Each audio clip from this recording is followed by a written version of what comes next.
All right, everybody, this is chapter 6 in Jeremy Fink in the Meaning of Life. It's called The Office. Mitch is just opening the locks on the front door of Fink's Comics and Magic when we arrive. I can't help noticing the large ring of keys in his hands. Hey, dude and dudette, he says in a kind of drawl. He's always trying to sound like he's from California, when I know he's never even been there. It is my secret hope that he'll move there for real after he graduates. Then maybe Uncle Arthur will retire and I'll take over the store. A kid can dream, can't he? Mitch gives Lizzie's outfit an approving glance, but she doesn't notice. She's too busy eyeing the key ring, too. As we follow him inside, I whisper to Lizzie, we should check his keys in case my mom is wrong and my dad did leave an extra set in the store. Then we wouldn't have to go uptown. She nods in agreement. I was thinking the same thing. I'll go ask Mitch for them. Wait, Lizzie says, pulling me back. He's going to want to know why you want them. Do you really want him to tell? Do you really want him to tell? Do you really want to tell him about the box? She's right. I don't want him to know about it. He might try to lay claim to it somehow, or at the very least make fun of me. I know they store the keys under the counter, so all we have to do is wait until an opportune moment to grab them. We pretend to be looking through the comics while Mitch finishes opening the register. He asks me to watch the front for a minute while he gets a new cash drawer ready in the back. No problem. Lizzie and I reply at the same time. That was too easy, Lizzie whispers once he disappears into the back room. We run behind the counter and she grabs the keys. I unzip my bag and we quickly try the keys in each keyhole. No luck. Not even a nibble.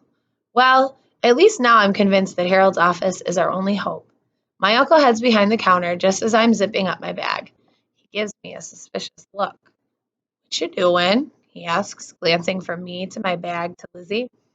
Besides his physical resemblance to my dad, his voice is identical to Dad's too.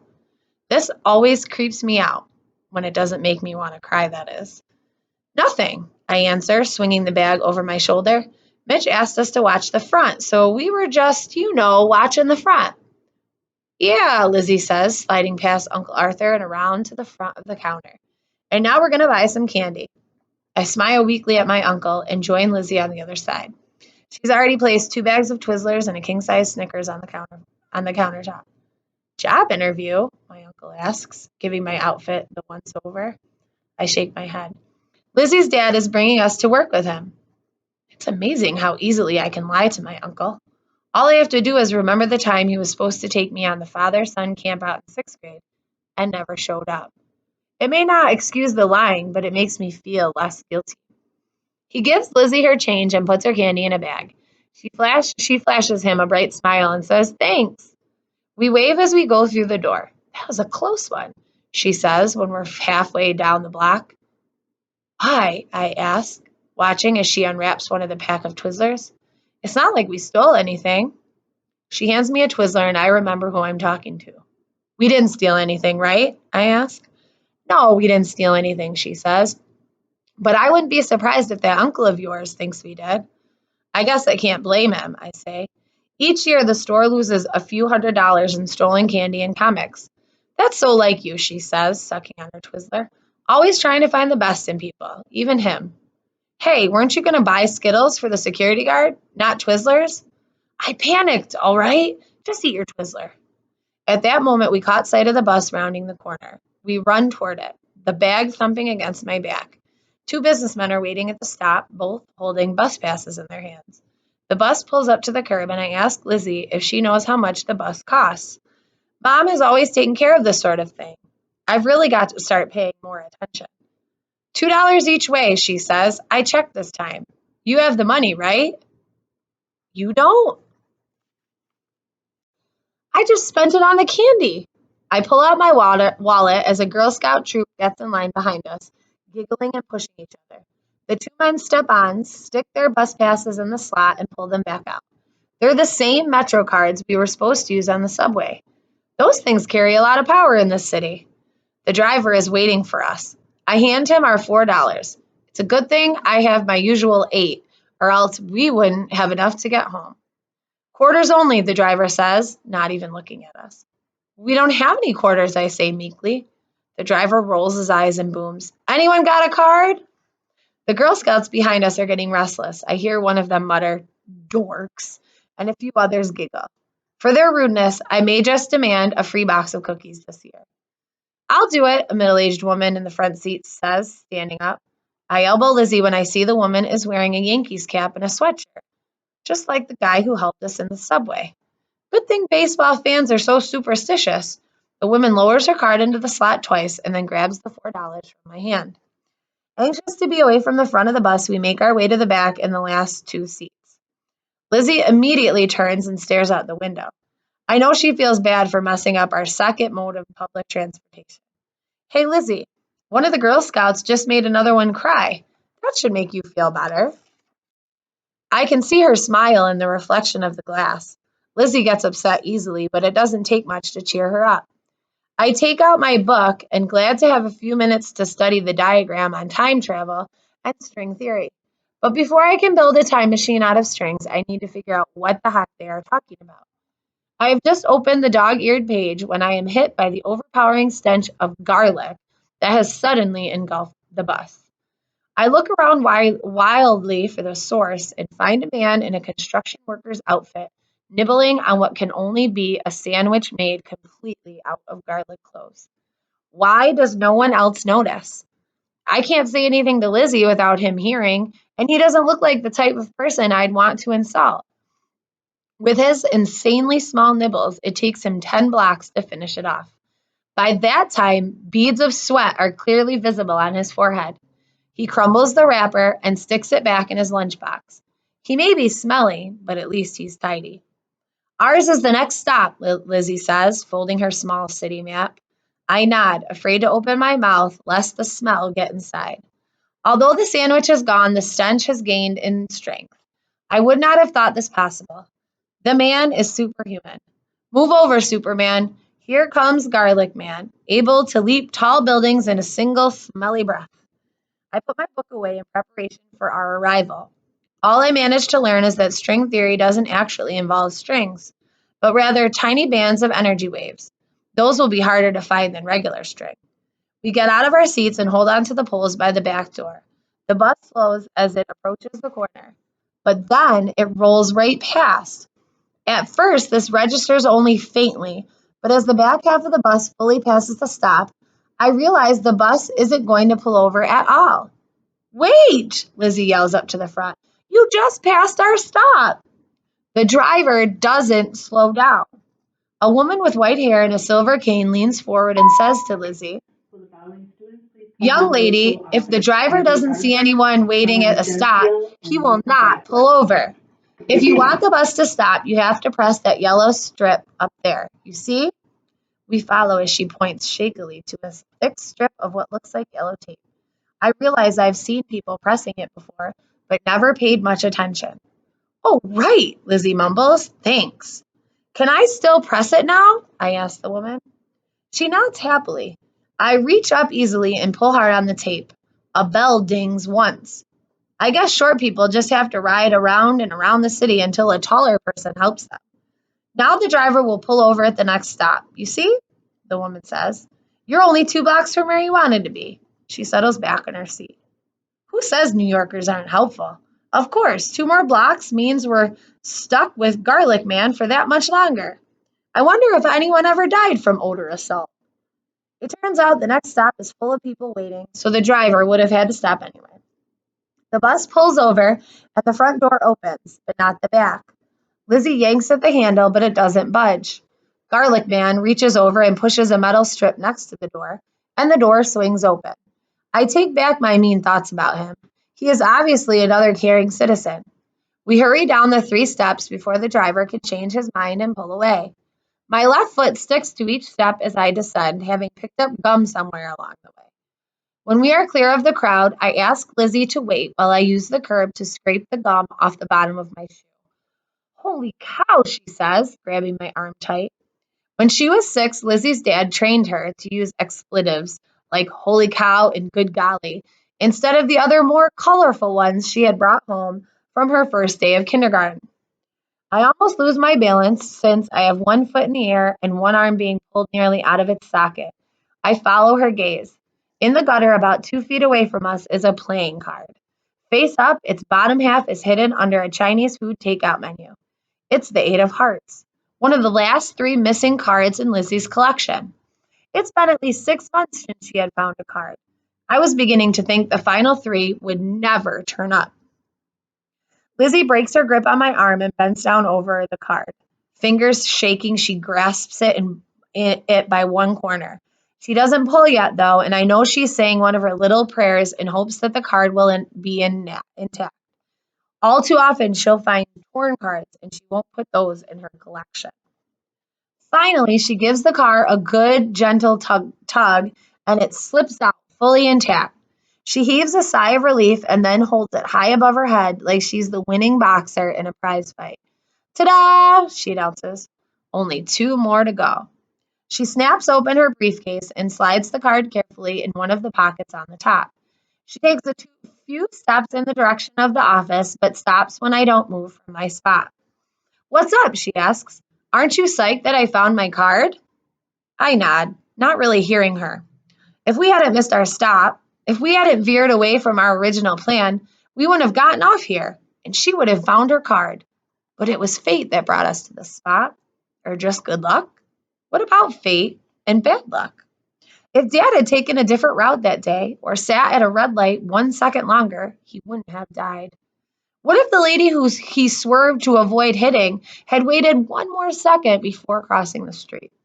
Or if she had been holding her package from underneath instead of by the handle, which had broken halfway across the intersection and caused her to stop walking? Or what if it hadn't rained that morning, so the street wasn't so slick that Dad's tires lost their grip on the road? Or what if I hadn't been sick that day and had been able to go with him? We might have stopped for ice cream first. And then, are you all right? Lizzie asks, peering into my face and interrupting my thoughts. It isn't like I'll ever get a chance to find out what would have happened if any of those things had taken place. Unless I do manage to build a time machine, and that isn't looking too promising. I take a deep breath and another. I'm fine, I reply. Let's go. Me finding that card was a good sign, she says, as we continue walking. A good sign for sure. I hope she's right. Now that we're close by, I'm starting to get nervous.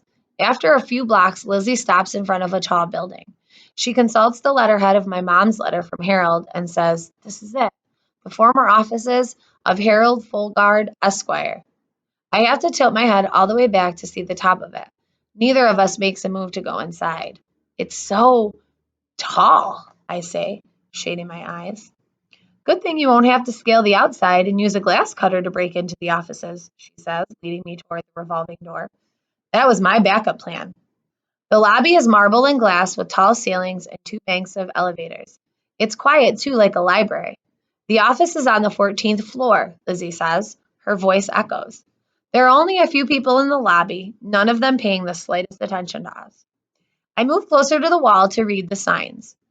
It's this one, I say, softly pointing to the elevators on our right.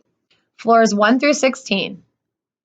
Look like you belong, she whispers back, flipping her hair behind her shoulders. She swings her briefcase gently back and forth as she walks toward the first elevator. I straighten my back and lift my chin a little. I am sure with my weight I could easily pass as a businessman from behind, a very skinny, backpack-wearing businessman. Lizzie is about to press the up button when a voice booms out from across the lobby. Where do you think you're going? We freeze. My heart starts racing. A man comes up behind us and we slowly turn around. He is wearing a black security guard uniform. We'd already agreed that if we got stopped, Lizzie would do the talking.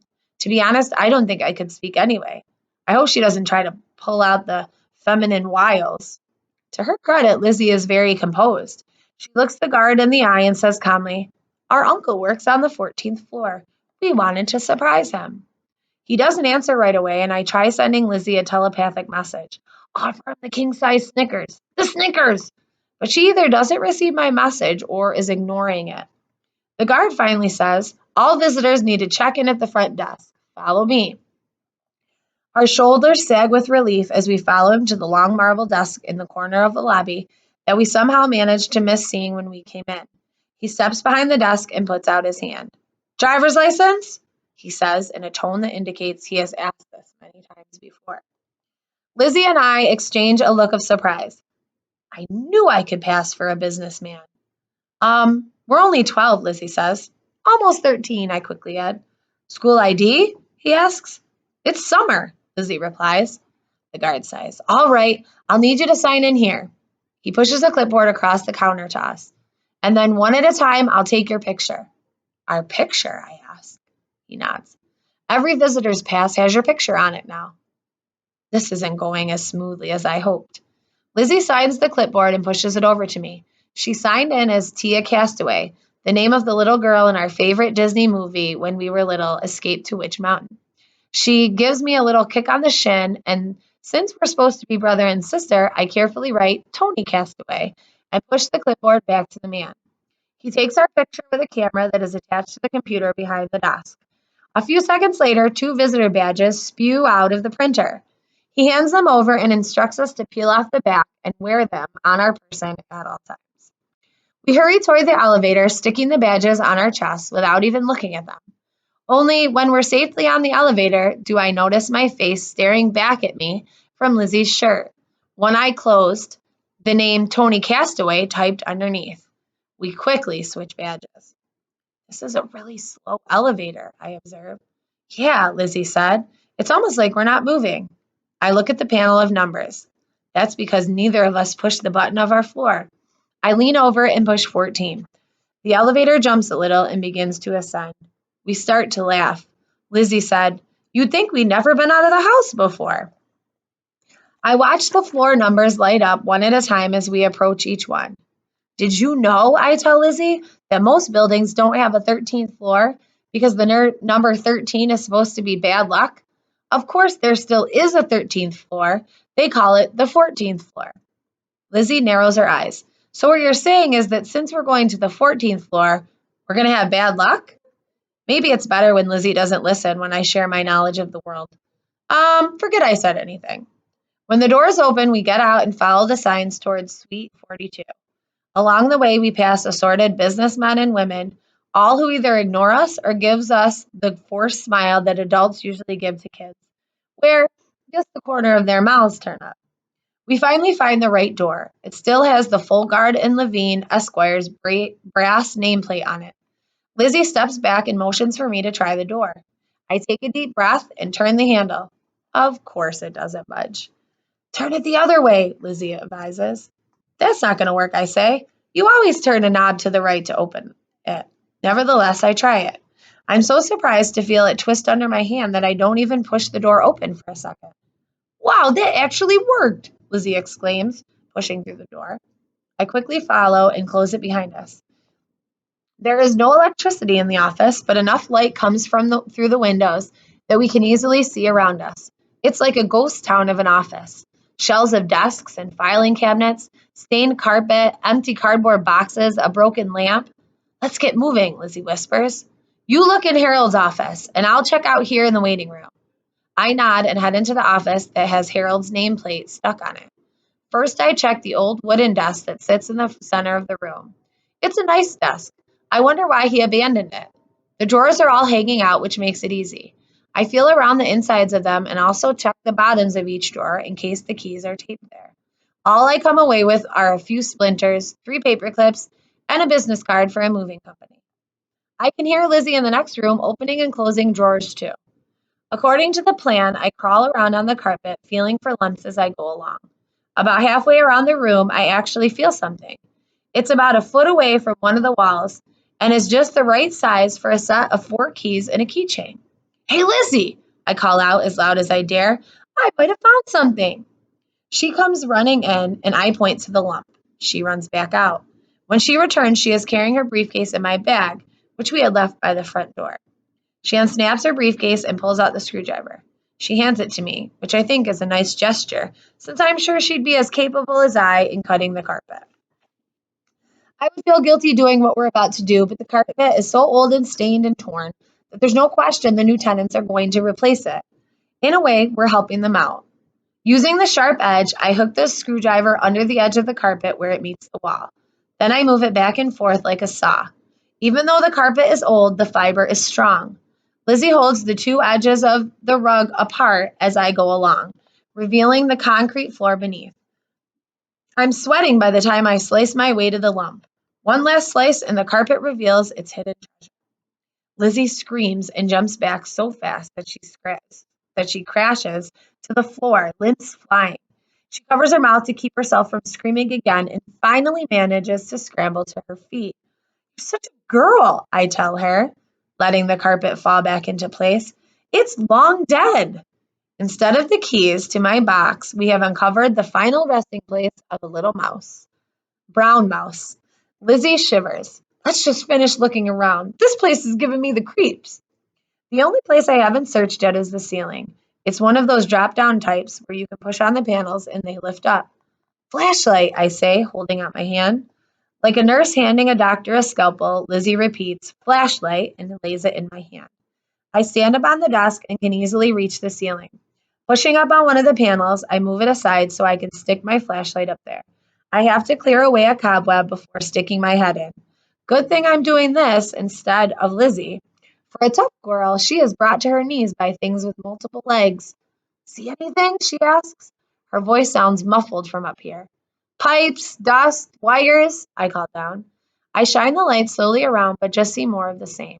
Do you want to take a look? She doesn't answer. I repeat my question. She still doesn't answer. I duck my head back out of the ceiling to see Lizzie standing stiffly in the center of the room. A very round and red-faced policeman in a full-on NYPD outfit stands at her side. The security guard from downstairs almost completely fills the doorway. All I can think to say as I climb off the desk is, I told you we should have given him the king-size Snickers.